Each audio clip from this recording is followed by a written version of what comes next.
村里要修机场征地赔偿，我二话不说第一个签了字，拿了280万搬去城里。村长骂我傻，邻居笑我蠢，都说再等等能多拿300万。他们联合起来当钉子户，天天堵在工地门口要价。1年后，我开车回村扫墓，那些钉子户蹲在荒地边，拉着我的手哭。机场不见了，1分钱都没有了。都听着，镇上的文件下来了。修国际机场，选址就在咱们卧龙村，大好事儿，每户280万。280万，这个数字像块石头砸进水里，先是死寂，然后是更大的喧哗。80万，大把叫花子呢！一个声音尖锐地喊起来，我认得，是我堂哥王强。不能答应，去年隔壁县修高铁，1户也都赔了300多万，凭啥机场还不如高铁？村民的情绪被点燃了，一个个站起来，脸红脖粗。我家老宅加上几亩薄田，位置偏，房子也破，280万，这个价钱在城里能全款买个不错的房子，还能剩下一大笔。这是个确定的数字。至于他们喊的500万，那是空中画饼。看着李福才的眼神和王强一对，我明白了，他俩这是演双簧，一唱一和想把价格往上抬。大家的心情我理解，280万确实少了点儿。我的意思，咱们得团结，拧成一股绳，谁也别先签字。对，谁签字谁就是全村的罪人。我爸妈走得早，户口本上就我一个人，村里谁都知道我家的事儿，我一个人说了算。哼，怎么，你有不同意见？我没看他，直接对坐在桌子后面的镇干部说：“同志，我同意这个补偿方案。这位小同志思想觉悟很高嘛，来到这边来，咱们可以当场签协议。”陈安，你疯了！280万就把祖宗的房子卖了，你对得起2叔2婶吗？陈安，你别胡闹，这关系到全村的利益。我只管我家的利益，这个价格我接受。说完，我拨开人群，径直走向那张摆着合同和印泥的桌子。为了几个臭钱，连祖宗都不要了！我呸！我们村怎么出了你这么个玩意儿？我充耳不闻，拿起笔，在合同末尾签下自己的名字陈安。小陈同志，谢谢你的支持，补偿款3天内就会打到你的卡上。我点点头，收好属于我的那份合同，转身准备离开。陈安，你今天敢走出这个门，以后就别想再回右龙村，我们没你这个亲戚。求之不得。我回到家，家里冷冷清清。这是一座几10年的老砖房，墙皮剥落，屋里一股陈旧的霉味。父母走后，我一个人守着这空荡荡的房子，守着村里人的闲言碎语。王强一家的嘴脸在我脑中闪过，他家盖新房硬说地基不够，占了我家墙角1米，门前修路每家都要出钱，我家出了，他家拖着不给，最后还是我爸垫上的，钱至今没还。这些年他们家占的便宜还少吗？现在跟我谈祖宗基业，谈亲戚情分，可笑。陈安，我是李福才，你马上回祠堂来，把字给我划掉。合同签了，生效了。生效个屁！我告诉你，只要村委会不同意，你那合同就是废纸一张。你现在是全村的敌人，你知不知道？我只知道3天后280万会到我账上，至于你们想闹就闹吧。世界清静了，我开始收拾东西，其实也没什么好收拾的，几件换洗衣物，爸妈的一张黑白合件，其余的这些破旧的家具，我一件也不想带走。我要和这个地方做一次彻底的告别。2天后，手机短信提示音响起，看着那一长串铃，我心里没有太大的波澜，只有一种尘埃落定的踏实感。我背上简单的行囊，最后看了一眼这个生活了20多年的家，锁上门，把钥匙扔进了门口的水沟里。村口一帮人聚在那里，李福才和王强赫然在列。他们看到了我，像苍蝇看到了血。钱到手了就想跑，没那么容易。干什么？抢劫！你把全村的财路都断了，今天不给个说法，你别想走。对，不能让他就这么走。他们把我围在中间，一个个义愤填膺，仿佛我犯了什么滔天大罪。我笑了，我的财路是国家给的，你们的财路是你们自己堵死的，跟我有什么关系？少废话！要么你把钱拿出来，一半分给大伙儿；要么你今天就躺着出去。王强，你这是在威胁我？威胁你怎么了？你动我一下试试，故意伤害加上敲诈勒索，你猜你得在里面待几年？王强的拳头停在半空中，李福才脸色变了又变，最后走出来打圆场。哎呀，都是自家人，强子也是一时冲动。陈安，你看这样行不行？你先别走，咱们再商量商量。没什么好商量的，合同上写的清楚，签字后7天内必须搬离，我这是遵守规定。陈安，你等着，你会后悔的。我们拿到500万，不，1000万的时候，你别哭着回来求我们。我没有回头，坐上前往市区的班车，看着卧龙村在视野里越来越小，最终变成一个模糊的点。我心里没有一丝留恋。再见了，卧龙村，再见了，这些所谓的亲人。到了市里，一股热浪夹杂着汽车尾气扑面而来，和村里的泥土气息完全不同。这是一个充满钢铁、玻璃和机遇的地方。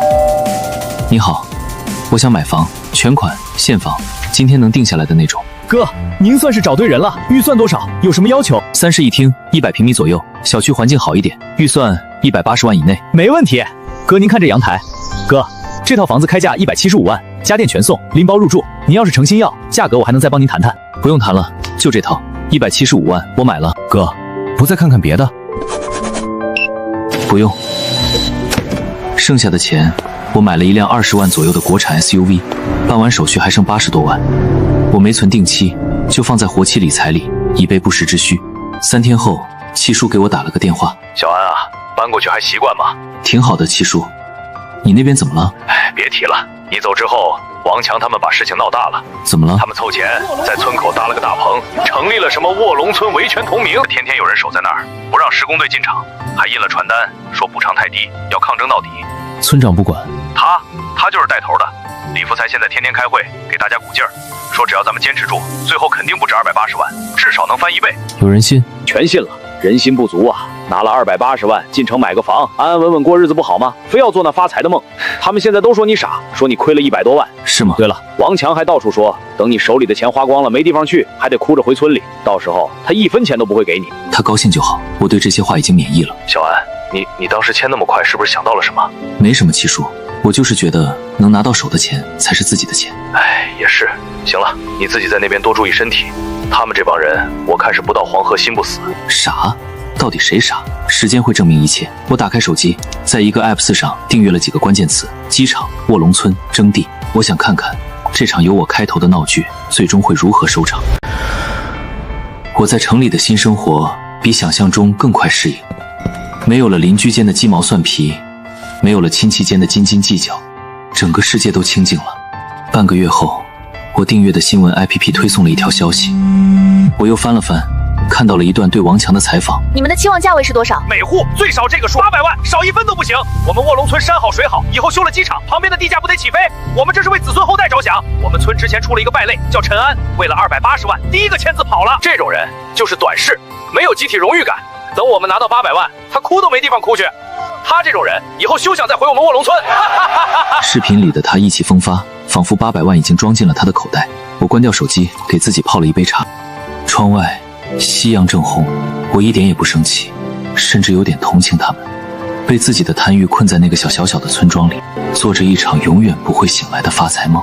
这本身就是一种惩罚。晚上，七叔又打来电话，语气里满是忧虑：“小安，你看到新闻没？王强他们现在是铁了心了，非要800万不可。”“看到了。”“这帮人疯了，彻底疯了。项目部那边说最多再加20万，也就是凑个整300万。他们还不干，把去谈判的人给打了，把人家车都给砸了。”“砸车了？可不是嘛！现在警察都来了，把带头打人的抓了几个。王强跑得快，没抓到。现在村里乱成一锅粥，李福才也压不住了。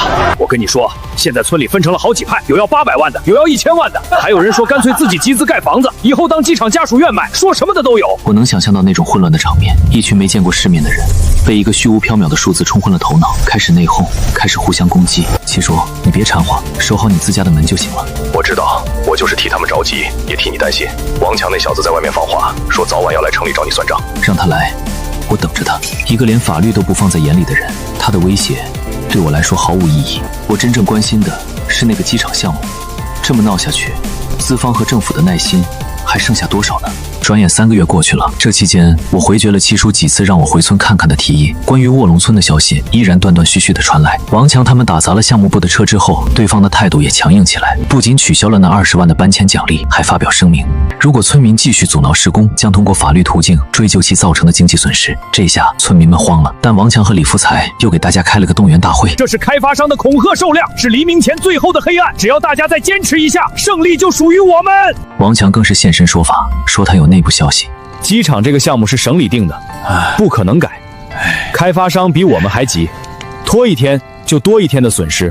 现在就是在比谁更能耗。大部分人又一次被他说服了，他们选择相信自己愿意相信的，他们甚至把这件事捅到了市里的电视台，一档叫《民生在线》的节目，还真派了记者去采访。我在网上看了那期节目，镜头里卧龙村的祠堂被布置成了作战指挥部，墙上贴着各种标语，一群村民围着记者，七嘴八舌的诉苦。我们在这里住了一辈子，现在为了建机场把我们赶走，就给那么点钱，我们以后怎么活啊？我们不是钉子户，我们是合理的利益诉求者。280万，在今天这个社会能干什么？我们要求不高，参照同类地区的标准，给我们一个公道的价格。我们相信政府，相信法律，会给我们一个满意的答复。王强和李福才的声望在村里达到了顶峰，他们甚至组织了一个监督小组，每天在村口轮流值班，盘查所有进村的陌生车辆，生怕有谁家偷偷和项目部接触。整个卧龙村变成了一座水泼不进的堡垒，他们团结一致，共同守护着那个800万甚至1000万的发财梦。1年时间弹指而过，春天再次来临的时候，我已经在城里彻底站稳了脚跟。我利用手里的资金和朋友合伙开了一家小小的文化传媒公司，虽然规模不大，但业务稳定，收入可观。我已经完全习惯了城市的生活节奏，每天开车上下班，周末和朋友小聚，或者去健身房出一身汗。卧龙村那个生我养我的地方，在我的记忆里已经越来越模糊，像一张褪色的旧照片。王强、李福才那些曾经熟悉的面孔也快要想不起来了。我以为我和那个村庄的缘分已经彻底断了，直到清明节前夕，我接到了七叔的电话。七叔，小安，你今年清明还回村里给你爸妈扫墓吗？喂啊，怎么了？七叔，你还在听吗？在。小安，村里可能要出大事了。什么大事？那个机场，那个项目部已经快3个月没人来了。3个月？是啊，之前他们还隔三差五派人来看看，虽然不进村，但也在附近转转。可打从过了年，就再也没见过人影。村口那个项目部的临时办公室早就人去楼空了。那王强他们呢？他们一开始还说是开发商耗不起了，故意装死，想逼我们先低头。王强还让大家沉住气，说胜利就在眼前。可是这都3个月了，一点动静都没有。前2天我女婿在镇政府上班，他偷偷告诉我说听到一个传言。什么传言？说省里开了个会，觉得咱们卧龙村这边征地成本太高，民风太那个，影响不好，初步决定要把新机场的地址改到隔壁的凤鸣市去。消息确定吗？还不确定，只是传言。但是村里已经有人开始慌了。上周王强带了几个人去镇上问情况，结果连大门都没进去。现在村给镇长打电话，人家也不接的都有。好多人晚上都睡不着觉，天天聚在村口的大棚底下唉声叹气。他们还没意识到问题多严重。有的人意识到了，但不敢说。王强还死撑着呢。谁要是敢说机场不见了，他就跟谁急，骂人家是叛徒，市里去省里，他有路子，能问到确切消息。我苦笑一声，事到如今，他还在做梦。小安，你这次回来自己当心点儿。现在村里人情绪都不稳定，跟火药桶一样，一点就着。你可千万别刺激他们。我知道了，七叔，谢谢你告诉我这些。清明节那天，我决定开车回一趟卧龙村，不为别的，只为去父母的坟前告诉他们，他们的儿子在城里过得很好，也顺便亲眼去看一看那场闹剧的结局。我的内心前所未有的平静。快到下高速的出口时，手机突然震动了一下，我瞥了一眼，是市官方新闻 App 的推送，一条加粗的标题像一柄重锤，狠狠砸在我心上。关于新新机项目选址变换的最终公告。我将车缓缓停在应急车道上，点开了那条新闻。公告内容言简意赅，措辞官方而冰冷。由于原定选址区域在征地遇到重大阻力，导致项目停滞，为保进度，决定新机场项目整体搬迁至临时凤鸣市。公告即日生效。最后还附了一句：原项目涉及的所有前期协议及补偿方案，自本公告发布之日起，全部终止作废。我盯着这8个字看了很久，这意味着我签的那份合同理论上也作废了，但我的钱早已到手，房子车子都买了，新生活已步入正轨。这份公告对我而言只是一纸空文，可对卧龙村的其他人来说，这8个字就是一道催命符。它宣告了他们1年来的坚持和抗争就是一场彻头彻尾的笑话。那个800万的梦碎了，连最初的280万也化为泡影。我重新启动车子，驶下高速，向着卧龙村的方向开去。雨越下越大，越靠近村子路越是泥泞。曾经因为要修机场而翻新过的柏油路，只修了一半就停工了，剩下的一半还是土路，被来往的工程车压得坑坑洼洼，积满了黄色的泥水，车轮碾过，溅起1人高的泥点。远远的，我看到了村口那个曾经被王强他们引以为傲的维权同盟大棚，如今已经破烂不堪。红色的横幅被风雨撕扯的只剩下一半，耷拉在棚顶，上面的字迹模糊不清，像一道流着血泪的伤疤。大棚底下空无一人，整个村子死气沉沉，听不到一丝人声，只有风声和雨声。我把车开到村委会大院前停下，这里是村子的中心，也是当初开村民大会的地方。我下了车，撑开伞，家家户户大门紧闭，有些院墙上当初用红漆喷的拆字已经被雨水冲刷的褪了色粉，旁边又被人用白石灰涂上了新的大字。这些标语在阴冷的雨天里显得格外讽刺。是陈安，四爷，是我。你回来了，城里好不好？他们说你在城里发大财了。村里人呢？人都在那儿呢，吵架，天天吵架。陈安，你还敢回来？混得不错啊，车都开上了，回来看我们笑话的。我回来给我爸爸扫扫墓。扫墓？黄鼠狼给鸡拜年，你就是来看我们笑话的。你是不是早就知道机场不见了？是不是？身后的村民们听到机场不见了这几个字，身体都是一颤，脸上露出惊恐的表情。显然七叔说的没错，这还只是一个让他们不敢相信的传言。小安啊，回来了，别听王强胡说，他就是压力太大了。这一年不容易啊。他想打感情牌，是不容易，守着一片荒地，做着800万的梦，确实不容易。什么800万啊？现在连个馅儿都没了，俺家的猪都卖了，就等着拿钱，现在可怎么办啊？他的哭声像会传染。都闭嘴！哭什么哭？人群里立刻响起了此起彼伏的传没影的事儿，他陈安就是想动摇我们军心。村长强哥，不好了，市里发公告了，真的发公告了！你们看，手机上、新闻上都说了，机场改到凤鸣市了，咱们这儿不见了，完了，全完了！我的天啊，真的不见了！王强，你不是说有内部消息吗？你不是说肯定会见吗？现在怎么说？都是你们，非要当钉子户，非要进800万。现在好了，1分钱都没了，别打了，打他们有什么用？钱能回来吗？所有人的目光不约而同地再次聚焦到我身上，那眼神和1年前在祠堂里已经完全不同，不再是鄙夷、嘲笑和愤怒，而是一种混杂着嫉妒、悔恨和祈求的近乎绝望的眼神。在他们眼里，我成了那个唯一抓住了救命稻草的人，我是唯一的成功者。小安，叔错了，叔对不起你，叔有眼不识泰山，是叔鬼迷了心窍。听了王强的怂恿，带着大家伙犯浑，我们都是傻子啊！王强，给你堂弟道个歉，说话呀！你这个不争气的东西！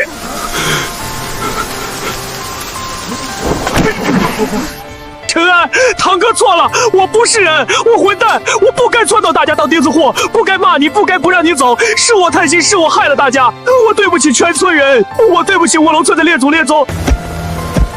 堂弟，你看在二叔二婶的份上，你救救我们吧，你肯定有办法的，对不对？你在城里认识人多，你去跟领导说说情，跟开发商说说，我们不要800万了，我们什么都不要了，就要原来的280万，行不行？求求你了！1年前，他们为了多要钱，安，你帮帮我们吧。是啊，我们知道错了，我们真的知道错了，只要能拿到钱，我们把我骂成全村的罪人。1年后，他们为了拿回本该属于他们的钱，把我当成了救世主，真是天大的讽刺。公告上写得很清楚，所有协议全部作废，路是你们自己选的。当我清理完坟上的杂草，准备离开时，我看到村口那片荒地边，王强、李福才，还有那些村民们依然跪在那片泥水里，对着我离开的方向，像一群失去了灵魂的泥塑。我坐进车里，发动引擎，车子驶出卧龙村，在后视镜里，那个生我养我的村庄，连同那些跪倒在地的人都越来越小，最终彻底消失不见。我知道，我再也不会回来了。那个关于卧龙村的荒诞而又悲哀的故事也该结束了。又过了2个月，时间进入了盛夏。我的传媒公司接到了一个大单子，如果项目顺利完成，公司的规模和名气都将提升一个台阶。那段时间，我忙得脚不沾地，每天都在公司和客户之间2点一线，开会、改方案、盯进度。虽然累，但心里是前所未有的充实。这天晚上，刚和客户在饭局上敲定最终合同，送走客户后，我和合伙人张磊在路边的大排档吃宵夜庆祝。陈安，牛逼！这个项目拿下来，咱们今年就算是彻底站稳了。年底给你我换台好车，一起努力。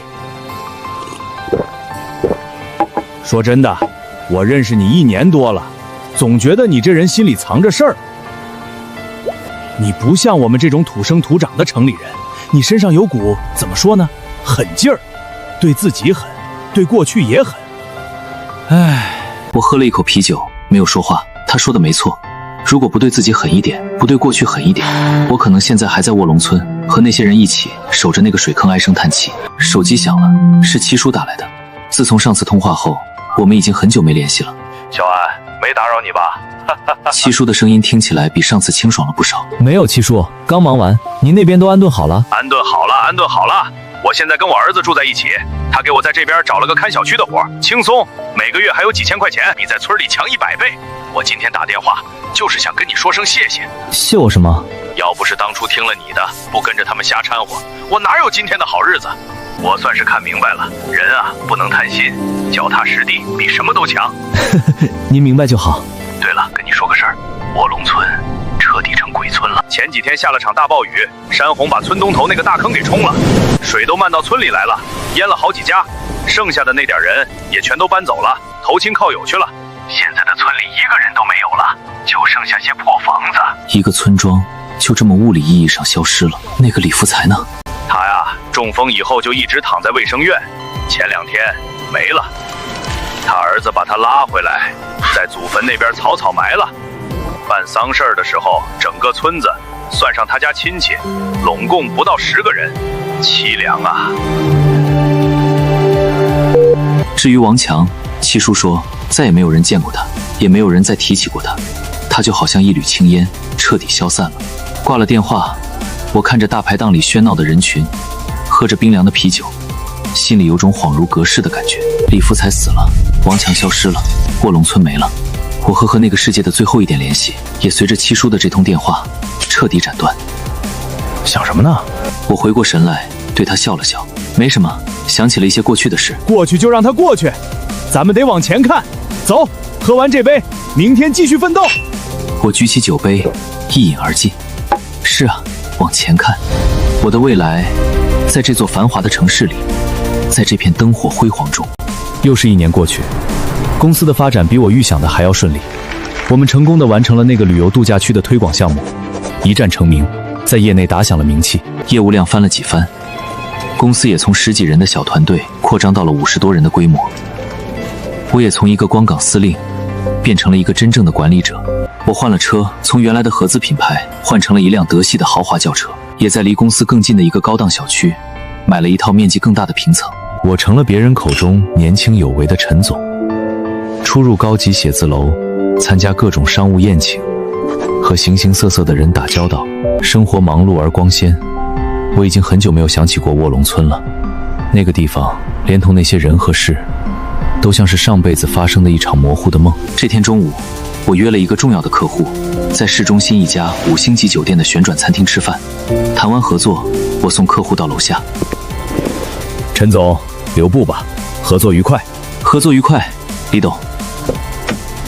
我站在酒店门口，等候门童把我的车开过来。正是午饭时间，酒店外的马路上车水马龙，阳光有些刺眼。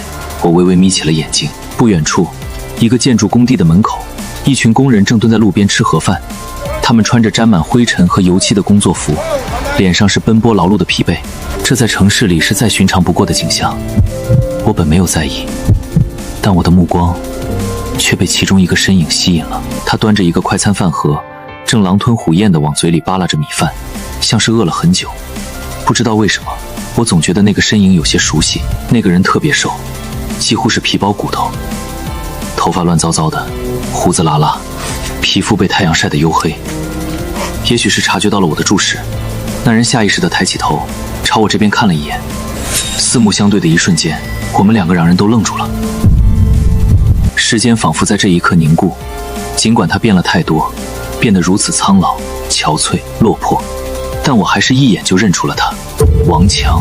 他显然也认出了我，他的眼神里先是闪过一丝茫然，然后是巨大的震惊，紧接着那震惊变成了无地自容的羞愧和恐慌。他的脸瞬间长成了猪肝色，端着饭盒的手开始不用控制的发抖，饭菜洒了一地。他慌乱地低下头，猛地转过身去，用后背对着我，恨不得把自己缩进尘土里。我看到他瘦削的肩膀在剧烈的颤抖。我站在原地，静静地看着他。我们之间隔着不到20米的距离，却仿佛隔着一个天堂，一个地狱。2年前，在卧龙村的祠堂里，指着我的鼻子，骂我是全村的罪人。1年前，在村口的泥水里，他跪在我的脚下，求我救救他们。而现在，我们在这座繁华的城市里不期而遇，他甚至连抬头看我一眼的勇气都没有。陈先生，您的车来了。我回过神，收回目光，对门苏点了点头，坐进豪华舒适的轿车里。我没有再往那个方向看一眼，车子平稳的启动，汇入滚滚车流。在后视镜里，那个渐入工地，那群蹲在地上吃饭的工人，还有那个狼狈不堪的身影，都迅速的变小，最终消失不见。我打开音响，悠扬的音乐在车厢里流淌。车窗外是粼粼积碧的高楼，是生机勃勃的城市。我知道，那个关于卧龙村的噩梦，那个名叫王强的堂哥，都已经被我彻底甩在了身后。他们只是我人生路上一个微不足道的注解，而我的路正向前无限延伸，通往一个更加光明的未来。自从在酒店门口偶遇王强之后，我的心绪有那么几天无法完全平静，倒不是同情，更不是怜悯，而是一种荒诞感。命运的剧本有时候写得比任何小说都更离奇，更讽刺。曾经在同一个屋檐下长大的两个人，在短短2-3年间，人生轨迹被劈开成2道永不相撞了的平行线，一道通往云端，一道坠入泥潭。这种荒诞感让我对金钱和成功有了更深一层的思考。陈安，想什么呢？魂不守舍的。今晚有个慈善晚宴，本市商会的头头脑脑都去，我搞了2张邀请函，陪我去见见世面，顺便拉拉关系。我本想拒绝，但看到他兴致勃勃的样子，还是点了点头。公司发展到这个阶段，社交应酬在所难免。晚宴在一家江边的豪华会所举行，衣香阙影，公池交错，空气中弥漫着昂贵的香水味和低声的欢笑。每个人脸上都挂着精致而得体的笑容，谈论着上千万的生意和下一个季度的投资风向。张磊像条鱼一样游进人群，跟这个握手，跟那个碰杯，很快就跟几个老板模样的人聊得热火朝天。我则觉得有些格格不入。这种场合让我想起了卧龙村的祠堂，很奇怪的比喻，但本质上他们并无不同。祠堂里，村民们一个虚无缥缈的800万而狂热，在这里，人们因为一个个看得见摸得着的项目和利润而周旋，人们的眼中都燃烧着同一种东西——欲望。只是这里的欲望被包装得更文明，更优雅。我端着一杯香槟，走到一个相对安静的露台，看着窗外的江景。陈总似乎不太喜欢这种热闹的场合。一个清冷的女声在旁边响起，我转过头，看到一个穿白裙的女人，27、8岁，气质干练，只戴着简约手表，在珠光碧气中显得格外引人注目。我认得她，基金会项目负责人苏晴，谈不上喜欢或不喜欢，只是不太适应。可以理解，大多数人来这里都是为了索取人脉，索取资源。当你的目的不是索取时，自然会觉得格格不入。这话说的有点意思。苏小姐说的很有见地。那你来这里是为了什么？我吗？我是来给予的，给他们一个花钱的机会，一个让他们觉得自己很高尚，顺便还能抵税的机会。她的语气平静，话语里却带着锋芒。我忍不住笑了。这个女人很有趣，看来在苏小姐眼里，做慈善也不是什么神圣的事情。慈善本身很神圣，但人未必。像拍卖会上的古董，买家是真欣赏还是买出场券，或仅仅享受一掷千金的乐道？她的问题恰好问到了我心里。我沉默了片刻，也许都有，但不管动机如何，最终结果是基金会拿到了钱，是好事。陈总倒是很看得开。没错，我们只在乎钱到哪里去，比起那些虚伪的动机，我们更看重实实在在的结果。务实。彼此。我调查过陈总的公司，1年半从零做到行业新锐，完全靠眼光和务实。陈总，你比这里的大多数人都更懂得结果的重要性。我们相视一笑。这时主持人宣布慈善拍卖正式开始。第一件拍品，当代著名画家的山水画，是一幅当代著名画家的山水画，起拍价50万。场下的富豪们开始轮番举牌，价格一路攀升。80万、100万、 120万、120万、120万。我看着那些号牌，脑中却是卧龙村的荒芜和大水坑。他们赌上身家性命想得到的财富，在这里不过是无关痛痒的游戏，何其荒诞，又何其可悲。那场慈善晚宴之后，苏晴和她那番关于结果和动机的言论，像一颗石子，在我心里激起了持续的涟漪。我开始更深入地思考一个问题：我赚钱的目的到底是什么？最初是为了生存，为了逃离那个让我窒息的村庄，为了在这座城市里有一个安身立命之所。后来是为了证明自己，证明我的选择是正确的，证明我比那些嘲笑我的人更有远见。现在房子有了，车子有了，公司也步入了正轨，银行账户里的数字每天都在增长，生存和证明自己的阶段都已经过去了。那么接下来呢？我不想成为那种除了赚钱就不知道该干什么的机器，也不想成为晚宴上那些挥霍无度、用金钱堆砌虚荣的富豪。我的财富应该有比这更有意义的去处。1周后，我在公司开高层例会，会议结束，所有人都离开了。我叫住了张磊：“磊子，你留一下。”怎么了？还有事儿？你觉得我们公司现在1年的净利润能有多少？张磊立刻来了精神，他拿起计算器噼噼啪啦一通按，然后报出一个让我都有些惊讶的数字。保守估计8位数，而且是奔着9位数去的那种。怎么想年底分红了？分红是肯定的，但我在想另一件事，我想成立一个部门，或者说启动一个项目，叫企业社会责任。企业社会责任 CSR。 陈安，你没搞错吧？咱们是创业公司，还在高速扩张期，每一分钱都得花在刀刃上。搞那玩意儿是上市大公司为了名声才做的，咱们现在是不是早了点儿？不早，我不是为了名声。那是为了什么？抵税？也不是，磊子，钱除了换房子、车还有什么用？10年、20年后，当公司不在了，谁会记得我们？我们留下了什么？这想得太远了吧？不远，我想用公司每年净利润的3%，成立一个专项的教育基金。教育基金？对，不搞大而化之的捐款，不建希望小学，只做一件事：资助。专门资助那些从贫困地区考上重担大学的学生。资助不是无偿的，提供4年费用，毕业后自由选择工作，但需在10年内将助学金无息偿还，这样资金池就可以循环起来。张磊听完陷入了长久的沉默，他看着我，眼神里充满了审视和不解。过了很久，他才开口：“陈安，能问问为什么吗？为什么是教育？”因为教育是唯一能让一个人真正摆脱原生环境禁锢的途径。它给人的不是钱，而是视野、知识和选择的权利。不希望他们把这当成施舍。世界上没有救世主，人最终还是要靠自己。我们给他们的只是一个撬动命运的杠杆，而不是一张可以躺平的温床。这番话几乎是我对自己过去几年人生的一个总结。我明白了，你说的对，一个企业得有点除了钱之外的追求。这件事我支持你，需要我做什么尽管说。好，第一件事，帮我约一下星光公益基金会的苏晴小姐，我想交给专业机构运作，会比自己摸索好得多。这件事不仅关乎企业的未来，也关乎我自己的内心。我要用这种方式与自己的过去做一个最彻底的和解，不是原谅，而是超越。我和苏晴的第2次见面约在她基金会的办公室，那是一栋不起眼的小楼，办公室的装修也很简单，除了成堆的文件和各种项目照片，没有任何多余的装饰。工作人员来来往往，每个人都步履匆匆，脸上却带着一种我在商业写字楼里很少见到的纯粹的使命感。苏晴把我让进一间小小的会客室，亲自给我倒了一杯水。陈总，欢迎，没想到你这么快就联系我了。因为我想做的事情已经想清楚了。我没有绕圈子，直接从公文包里拿出一份文件递给他。这是我草拟的一个助学金计划，叫启航计划。我想以我们公司的名义出资，委托你们基金会来具体执行和管理。苏晴接过文件，脸上的表情从客气慢慢变得专注，她看得非常仔细，一页一页的翻阅，时不时用笔在上面做一些标记。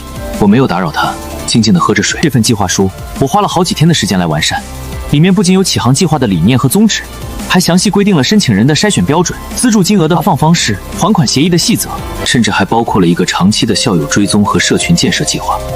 可以说，这已经不是一个简单的慈善意向，而是一个可以立刻落地执行的完整项目方案。陈总，恕我直言，我做基金项目这么多年，见过太多一时兴起，但像立过金属的家，愿你拨开你去做贡献的，我还是第一次见。他们大多只会说我要捐多少钱，然后把所有麻烦事都丢给我们。像你这样带着如此详尽、成熟、考虑周全的方案找上门来的，你是第一个。因为我不是一时兴起，这件事我想得很认真。看得出来，尤其是你的循环式基金和10年无息还款的设计非常巧妙。它不仅保证了基金的可持续性，更重要的是，它维护了受助者的尊严。这已经超出了普通慈善的范畴，更像是一种价值投资，投资于人的未来。苏小姐过奖了。不，我没有过奖。这个项目我们基金会接了，我们会成立一个专门的小组和贵公司对接，尽快把启航计划推行下去。我本人将亲自担任这个项目的总负责人。这是一个超出我预期的承诺，也代表了他对这个计划的高度认可。那再好不过了。公事谈完，气氛轻松了一些。苏晴看着我，忽然问了一个私人问题：陈总，我还是很好奇，你为什么对资助贫困地区的大学生有这么深的情结？仅仅是因为社会责任吗？我迎着他探寻的目光，沉默了片刻。我没有像祥林嫂一样去诉说卧龙村的那些往事，去描绘王强和李福才的丑陋嘴脸，那一切都已经过去了，没必要再拿出来示人。我只是平静地用一种更概括的方式回答了他的问题，因为我见过真正的贫穷是什么，不是物质上的匮乏，而是一种由愚昧、短视和贪婪共同构建起来的精神牢笼。它会让人丧失理智，扭曲人性，把唾手可得的幸福亲手推开，然后眼睁睁地看着自己坠入万劫不复的深渊。我见过那样的人，见过那样的村庄，而教育是唯一能够打破那个牢笼的钥匙。它不能保证你大富大贵，但至少它能赋予你清醒的头脑和分辨是非的能力，让你有力量去选择自己的人生，而不是被命运所裹挟。所以我想做的不是施舍，而是把这把钥匙递到那些努力想爬出牢笼的人手里。我说完，会客厅里一片安静。苏晴静静地看着我，她的眼神里有震惊有了然，最终都化为一种深深的共鸣和欣赏。陈安先生，很荣幸能和你这样的人合作。这一次他没有再叫我陈总，我握住他的手，温暖而有力。彼此，苏晴小姐。窗外阳光正好，我知道我的人生从这一刻起才算真正的起航。过去的都已是序章，而未来正铺展开一片广阔的、充满无限可能的海洋。和星光基金会的合作协议在一个阳光明媚的下午正式签署，没有媒体，没有剪彩，甚至没有香槟。就在我们公司内那间最大的会议室里，我和张磊、苏晴和他的2位核心同事围坐在一张会议桌前。当我在合同上签下陈安2个字，并盖上公司公章的那一刻，我感到一种前所未有的踏实。这不是一笔生意，却比我签过的任何一单生意都更让我心潮澎湃。合作愉快，陈总。苏晴主动伸出手，她的手很温暖，握手干脆有力。合作愉快，苏小姐。张磊在一旁笑得合不拢嘴，他张罗着晚上要请基金会的人吃大餐庆祝，被苏晴笑着婉拒了。庆祝就不必了，陈总、张总，我们还是把时间和精力都用在怎么把第一笔钱花出去吧。有很多孩子可能就等着这笔钱去大学报到，我们慢一天，他们的命运可能就完全不同。他永远都是这样，冷静、务实、直指核心。张磊有些尴尬的挠挠头，我则完全赞同。苏小姐说得对，我们这边所有资源都会全力配合，启航计划就此正式起锚。接下来的日子，我几乎把1半的精力都投入到了这个项目里。我和苏晴的团队每周都要开2到3次的视频会议，讨论每一个执行细节，从申请渠道的线上搭建到合作高校的筛选，从宣传材料的设计到对申请学生家庭背景的核实流程。我们把商业项目中那套严谨高效的工作方法完整的复制了过来。苏晴的专业性让我惊叹，甚至是不同地域学生的性格特点都了如指掌，而我对互联网推广、流程优化和数据分析的经验也让他大开眼界。我们2个像2个严丝合缝的齿轮，在启航计划这个项目上迸发出了惊人的能量。这天晚上，为了敲定最终的线上申请系统，我和苏晴还有双方的技术人员在我的办公室里一直忙到深夜11点。送走其他人后，办公室里只剩下我们2个。我叫了外卖，一起吃点吧。他没有客气，揉了揉有些疲惫的眼睛。好，外卖很简单，2份皮蛋瘦肉粥，几个小笼包。我们就坐在会客区的沙发上，没有了白天工作时的严肃，气氛缓和了许多。陈安，你考虑过一个问题没有？他忽然叫我的名字，而不是陈总。我们的筛选标准设计得非常理性，甚至可以说是冷酷。看成绩，看家庭收入证明，看获奖证书，一切都能量化。比如呢？但有些东西是无法量化的，比如一个孩子的品德，他的毅力，他对未来的渴望，这些东西一张成绩单是体现不出来的。我以前做项目更倾向于实地走访，和孩子们面对面的聊，但启航计划的体量太大了，我们没有那么多人力和时间。我明白他的顾虑，所以我在系统里加了一个模块，非辩对象。我设置了一个问题，请用1件事证明你值得这次机会，字数不限，形式不限，可以写一封信，可以上传一段自己录的视频，甚至可以是一张照片。苏晴愣住了，她看着我，眼神里闪过一丝惊讶。这是一个变量，它打破了纯粹的量化评分体系，它给了那些不擅长考试但有故事有思想的孩子一个机会，同时也能帮助我们的审核人员从冰冷的数据背后看到一个个活生生的人。苏晴沉默了很久，外卖吃完已经快凌晨1点了，我开车送她回家，车停在她家小区楼下，她解开安全带却没有马上下车。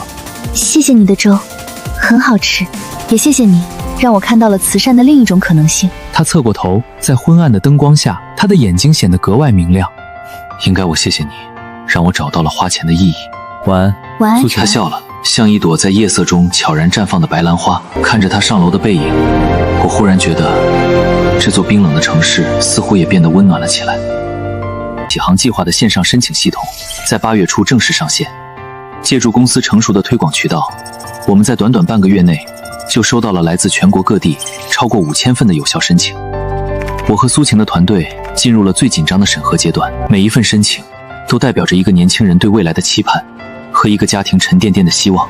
我们不敢有丝毫怠慢，为了保证公平，我们设计了3轮审核机制。第1轮由系统根据硬性指标进行初筛，淘汰掉明显不符合条件的认请者。第2轮由基金会的工作人员进行人工审核，交叉比对材料的真实性。最后1轮则由我和苏晴及核心成员组成终审委员会，对通过第2轮的候选人进行最终评定。终审会议那天，气氛严肃而凝重，大屏幕上滚动播放着一个个候选人的资料。那些资料看得我心情无比复杂。有一个来自甘肃大山里的男孩，父亲在矿难中去世，母亲靠着种几亩薄田和给人缝补衣服把他和妹妹拉扯大。他的高考成绩超出了重点线100多分。有一个来自东北老空区的女孩，父母双双下岗，靠打零工为生。她考上了南方一所著名的师范大学。她在附加材料里写了封长信，信里说梦想是当老师，毕业后要回到家乡，去最缺老师的乡村小学任教，因为她自己就是被一个支教老师点亮了人生的希望，她想把这份光传递下去。还有一个孩子让我印象深刻，他来自从未听说的小县城，考上顶尖政法大学。他在附加材料里上传了一段自己录的视频，视频里，他没诉苦，也没讲梦想，而是超乎年龄的沉稳分析了当地特色农产品滞销原因，并提出了一个利用电商平台和短视频进行品牌推广的完整方案。看着这些鲜活的、努力向上生长的生命，我仿佛看到了无数个曾经的自己。那个在卧龙村孤单地守着老宅，靠着一股不服输的劲头拼命读书的少年。如果那时候也有一个启航计划，我的路会不会走得稍微轻松一些？我同意这个。这个通过，这个也通过。这个孩子很有想法，必须留下。我和苏晴几乎在每一个优秀人选上都能迅速达成共议，我们的价值观在一次次评判中得到反复印证。最终，经过长达8个小时的马拉松式会议，我们确定了第1期启航计划资助挨注的100个名额。当最终名单在大屏幕上定格时，会议室里响起了热烈的掌声。所有人都很疲惫，但每个人的脸上都洋溢着一种由衷的喜悦和满足感。我们成功了。不，这只是一个开始。我看着屏幕上那些名字，感觉肩上的担子更重了。会议结束后，我一个人在办公室坐了很久。我没有像打了胜仗一样激动，内心反而有一种前所未有的平静和安宁。这种感觉比公司账户上多1个亿都要来得更充实。手机在这时响了，是一个陌生的号码，但归属地显示是我老家的城市。我犹豫了一下，还是接了下来。喂，是小安吗？七叔，您换号码了？是啊，刚跟我儿子到城里，他给我办的新号。小安啊，没打扰你吧？我就是想说一声，我们都搬出来了。那就好，有什么需要帮忙的，随时跟我说。不用，都挺好的。对了，跟你说个事儿，关于村里的。我的心微微沉了一下，怎么了？卧龙村没了。没了？什么意思？前阵子下了几场特大暴雨，山洪把村子给淹了，尤其是村东头那个大坑，水全满了，倒灌进村里，房子塌了好几间，剩下的人全都搬迁了，说是地质灾害区，不适合居住了。我沉默着，不知道该说什么。一个村庄的消亡，竟然是以这样的方式。后来呢？后来听说市里出了新规划，因为地没人了，离城市又远，他们准备在那儿建一个大型的垃圾焚烧发电厂。垃圾焚烧发电厂，我握着手机，一瞬间竟不知是该哭还是该笑。当初拼命守护的龙脉，梦寐以求的风水宝地，最终归宿竟是处理全城垃圾的地方。也算是物尽其用吧。行了，小安，不说了，就是告诉你一声，这世上还有比这更讽刺的事情吗？以后啊，咱们都没有那个家了，过去的就都让它过去吧。好，七叔，您多保重。挂了电话，我走到窗前，看着脚下这座城市的万家灯火。七叔说，我们没有那个家了。不，我早就没有了。从我签字拿钱，坐上那趟班车离开的时候，卧龙村就只是我人生中的一个地名，一个坐标。而现在，这个坐标也即将从地图上被抹去。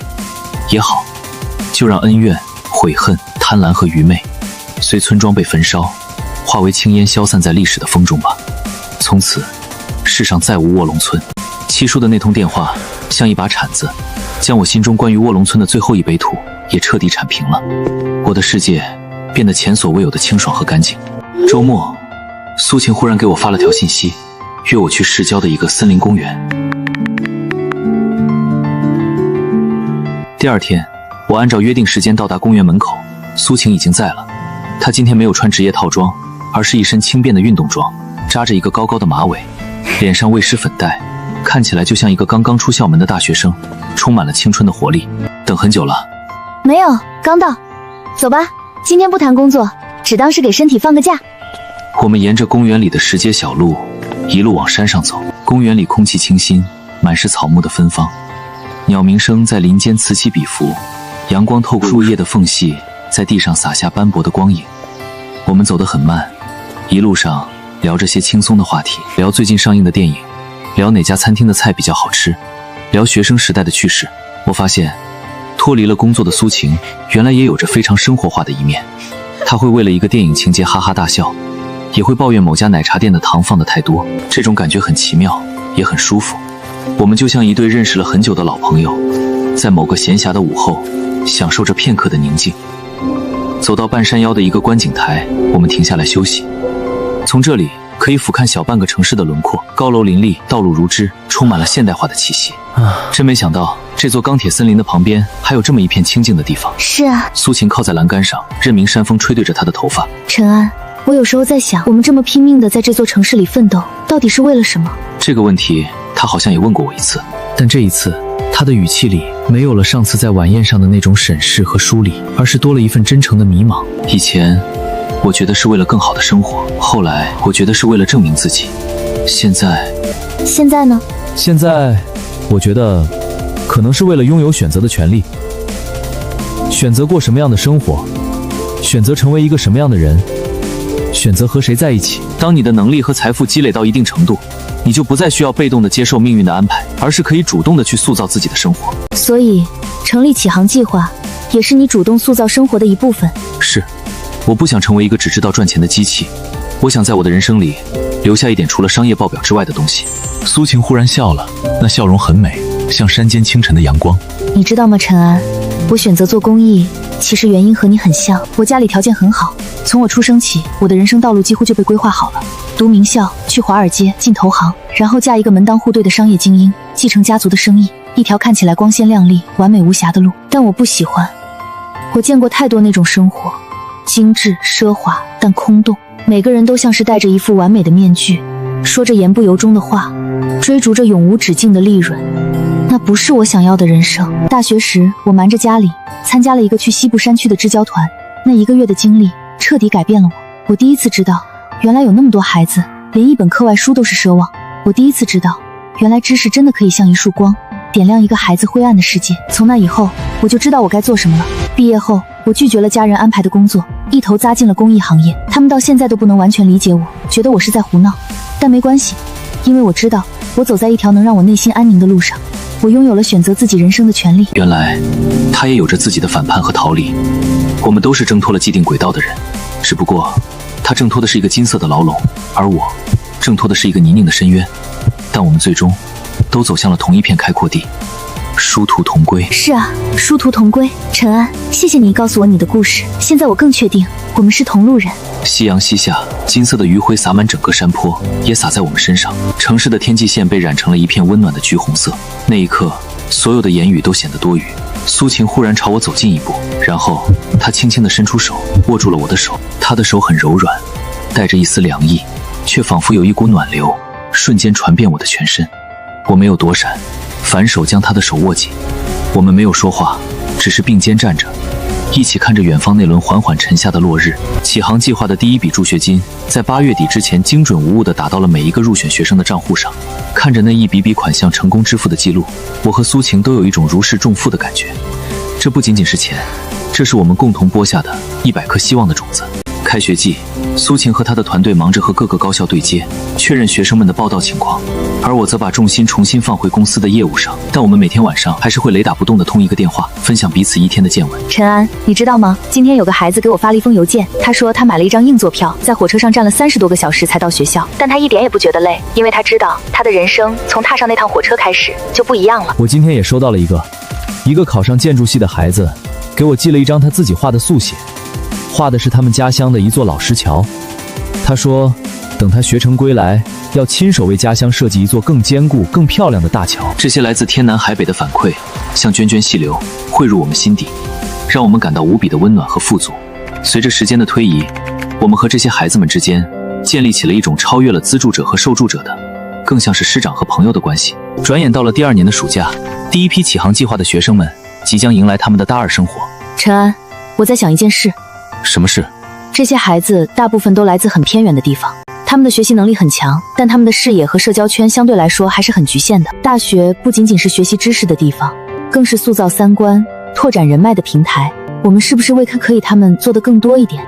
你有什么想法？我想利用这个暑假组织一个启航夏令营，把一部分表现优良或者是在思想上有些困惑的孩子集中到我们所在的城市来，为期1周。我们不讲课，只带他们去看、听、去感受，带他们去参观市里最好的科技公司，让他们知道科技如何改变世界；带他们去听一场顶级的音乐会，让他们知道什么是艺术的熏陶；带他们去博物馆、去美术馆，甚至带他们去你我的公司，让他们看看一个企业是如何运作的。我们还可以邀请一些行业精英来跟他们做分享。我们给他们的不应该是纯粹的钱，更应该是视野，是格局，是梦想的燃料。我完全同意，这件事交给我来办。场地、资金、嘉宾邀请，公司全力支持。你来负责课程设计和学生组织，我们一起给孩子们一个不一样的夏天。我们的执行力一向惊人。1个月后，为期7天的第一届启航夏令营在至郊一个风景优美的度假村里正式拉开帷幕。我们从100个孩子里挑选了最有代表性的30个。开营那天，我站在台上，看着台下一张张年轻稚嫩又充满了好奇和渴望的脸庞，我的心情有些恍惚。这些孩子就和我当年一样，从一个闭塞的世界一头钻进了这个五光十色的都市。他们的眼中有对未来的憧憬，也有对未知的胆怯。在夏令营的几天里，我看到了一个来自山区的女孩在科技馆的机器人展台前流连忘返。我看到了一个不善言谈的男孩在参观完一家互联网公司后，眼神里燃起了前所未有的光芒。我还看到了他们第一次穿上正装，在我的指导下学习如何进行一场模拟的商务谈判。尽管紧张的手心冒汗，但每个人都努力地挺直了腰板。夏令营的最后一晚，我们举办了一个篝火晚会。一个叫李浩的男孩站了起来，他就是那个立志要为家乡修桥的孩子。陈总、苏姐姐，还有各位同学，来这里之前，我其实很自卑。我们班上的同学很多都来自大城市，他们见多识广，谈论着我闻所未闻的东西。我感觉自己像个土包子，和他们格格不入。我甚至怀疑我拼了命考出来是不是一个错误。但是这几天，我看到了那么多我以前无法想象的东西。我发现这个世界原来这么大，有那么多的可能性。陈总带我们去他的公司，我才知道，原来一家公司不只是为了赚钱，还可以做像启航这样有意义的事。苏姐姐告诉我们，人生的价值不在于你拥有多少，而在于你创造了多少。我明白了，我的自卑来源于我的视野太窄。我不需要去模仿别人，我只是需要做好我自己。我们家乡虽然穷，但我们有最淳朴的民风和最美的风景。我学好我的专业，用我的知识去建设它，让更多人知道它的好，这就是我的价值。他说完，深深地鞠了一躬。篝火旁响起了雷鸣般的掌声，很多孩子的眼眶都红了。我看着李浩，仿佛看到了当年的自己，从迷茫和自我怀疑中找到了前行的方向。陈安，你看，我们播下的种子已经开始发芽了。我转头看着他，篝火的光芒映在他美丽的侧脸上，他的眼睛比天上的星星还要亮。我用力回握住他的手，心中充满了前所未有的宁静和喜悦。这一刻，我真正理解了启航的意义。它不仅是为那些孩子启航，也是为我自己。它让我从过去的阴影中彻底走出，从一个只为自己生存和成功的我，变成了一个能为他人创造价值，并从中找到更大幸福的我们。夏令营的成功，让我们对启航计划的未来充满了信心。我和苏晴决定将夏令营作为每年固定的活动，并且逐年扩大规模。让更多的孩子能从中受益。生活似乎进入了一条美好而平稳的轨道。公司的业务蒸蒸日上，我和苏晴的感情也日益深厚。我们一起工作，一起生活，对未来有着共同的规划和期许。我们就像两棵并肩生长的树，根紧紧地窝在地下，叶却在云里相触。这天晚上，我开车去接苏晴下班，准备一起去参加一个朋友的生日派对。等我一下，最后一份文件签完就好。我把车停在路边，摇下车窗，点燃了一支烟。正是下班高峰期，街上人来人往，步履匆匆，每个人都在为自己的生活奔波。不远处，一个穿着环外公制服的老人正费力地把一个塞得满满的垃圾桶拖到路边。他看起来年纪很大了，背已经驼得很厉害，动作迟缓。不知为何，我多看了他一眼。老人拖完垃圾桶，直起腰，捶了捶后背，然后从口袋里掏出一个掉了漆的搪瓷杯，拧开盖子喝水。当他转过脸来的时候，我的心猛地一震，手里的烟差点掉在地上。那张饱经风霜、刻满了皱纹的脸，虽然苍老了许多，但我还是一眼就认了出来，是七叔，那个在卧龙村为数不多对我有过善意，也是最后一个和我保持联系的亲戚。我掐灭了烟，推开车门，快步向他走去。七叔，小安。老人浑浊的眼睛抬起来，在我脸上看了好半天，才露出难以置信的表情。他声音沙哑，手里的搪瓷杯都有些拿不住。真的是您？您怎么在这里做这个？我的心里五味杂陈。我一直以为他跟着他儿子在城里生活，虽然不富裕，但至少安稳。一言难尽啊。七叔的脸涨红了，眼神躲闪，局促不安地搓着手。在他的断断续续的讲述中，我才明白了事情的原委。他儿子确实在城里，但混得并不好。前2年做生意亏了本，欠了一屁股债，儿媳妇也跟他离了婚。他儿子自己现在在一个工地上打零工，居无定所，根本没能力照顾他。七叔不想成为儿子的拖累，就自己出来找活干。但他年纪大了，又没什么文化，最后只能找到这份环卫工的工作，每天起早贪黑，1个月2000多块钱，租住在市郊一个最便宜的地下室里。他之前在电话里跟我说的那些安顿好了，挺好的，全都是怕我担心，怕给我添麻烦编出来的。听完他的话，我心里堵得难受。七叔，你为什么不告诉我？告诉你有什么用？你有你的事业，忙得很，我一个老头子不能再给你添麻烦了。这就是命啊！我们这种从土里刨食的人，到哪儿都是底层命。这不是命。七叔，你跟我走。我拉着他就要往我车边走。小安，你干什么去？我这还没下班呢。这班别上了，你先跟我上车，剩下的事儿我来安排。就在这时，苏晴从办公室里走了出来，她看到我和一个环卫工老人拉拉扯扯，愣了一下，但很快就走了过来。陈安，怎么了？苏晴，这是我一位长辈，我七叔。七叔，这是我女朋友苏晴。七叔看着气质优雅、明艳动人的苏晴，又看看我停在路边那辆价值不菲的轿车，整个人都呆住了，嘴巴张了张，一句话也说不出来。七叔您好，外面冷，您先上车跟我们走吧，有什么事我们找个暖和的地方慢慢说。他的温柔和善意让七叔不知所措的紧张感缓解了不少。在我的坚持和苏晴的劝说下，七叔最终还是半推半就的上了我的车。我帮他把那辆破旧的环卫3轮车推到路边锁好，然后开车离开。路上，苏晴和七叔聊着家常，聊他的身体，聊他姥姥家的庄稼，气氛渐渐不再那么尴尬。我一边开车，一边思考着怎么安排七叔。直接给他一笔钱，以他的自尊心肯定不会要。让他什么都不干，在我家住下，他更会觉得是寄人篱下。必须给他找一件有价值又能体现他能力的事情做。忽然，夏令营里那个叫李浩的男孩和他提出的那个关于家乡农产品的电商方案闪过我的脑海，一个念头迅速的清晰起来。七叔，您种了一辈子地，是这方面的行家对吧？那可不，我跟你说啊，就我们那片地，那可是远近闻名的好地。一提起自己的老本行，七叔立刻来了精神。从选种、育苗到施肥、除虫，我闭着眼睛都能弄。那您觉得现在农村最大的问题是什么？问题多着呢，年轻人留不住，好东西卖不出价。就说我们老家那种山核桃，香又脆，可就是没人来收，最后都烂在地里，可惜了。如果我们有办法把这些好东西直接从地里卖到城里人的钞面上呢？那股太好，可怎么卖啊？我有个想法，我想成立一个新公司，专门做农产品的线上销售。我们去发掘那些像您说的山核桃一样品质好但销路不畅的特色农产品，帮他们做品牌、做推广，通过我们的平台迈向全国。而您，七叔，我看着他，语气郑重。我需要一个真正懂农业、懂农民，能替我们把好第一道质量关的人，去产地考察、监督品质，指导农民科学种植。这个职位叫首席产品官，我想请您来担任。首席什么官？小安，你别拿我开涮了，我一个糟老头子，斗大的字不识一荒，我哪干得了这个？您干得了，我不看学历，只看能力。在农业这个领域，您就是专家，我给您配助理，配团队，您只需要把您一辈子的经验用出来就行。工资，我先给您开1万1个月，做出成绩还有分红，您干不干？七叔的嘴唇哆嗦着，浑浊的眼睛里慢慢泛起了泪光。他不是因为那1万块的工资，而是因为那句“您就是专家”，因为自己一辈子跑土的经验，第一次被如此郑重的承认和需要，这是一种他从未体验过的被尊重的感觉。苏晴在一旁也含笑看着我，眼神里充满了赞许和骄傲。他知道，这不仅仅是一次临时的善举，这更是我一个从农村走出来的企业家在用自己的方式反驳那片土地，用一种更智慧、更可持续的方式去改变那些和七叔一样被困在土地上的人的命运。事实证明，我的决定是完全正确的。七叔在首席产品官这个新岗位上爆发出了惊人的能量。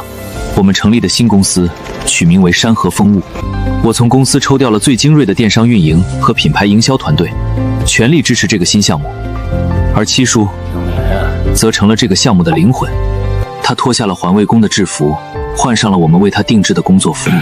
陈总监，虽然他一开始很不习惯被人称为陈总监，但他一旦投入到工作中，就立刻变回了那个对土地了如指掌的老把式。他带着年轻的团队，一头扎进了各个偏远的乡村。他能一眼就分辨出土壤的好坏，能通过观察庄稼的叶子判断出缺少什么肥料。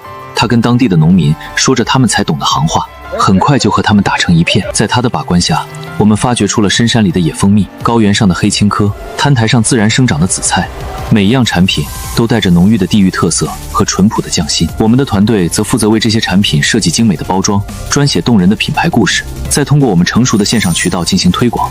山河风物一上线，就立刻引爆了市场。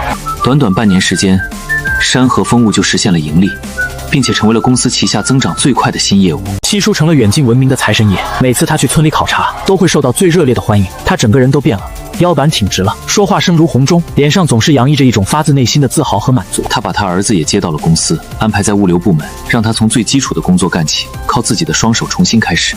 看着七叔的变化，我比签下任何一笔大合同都感到高兴。而我和苏晴的感情，也在共同的事业和生活中愈发深厚。又是一年春暖花开，启航计划的第一批学生已经进入了大3，他们中的很多人都利用寒暑假主动成为了山河风物项目的志愿者，用自己所学的知识为家乡的农产品写推广文案、设计包装，甚至当起了带货主播。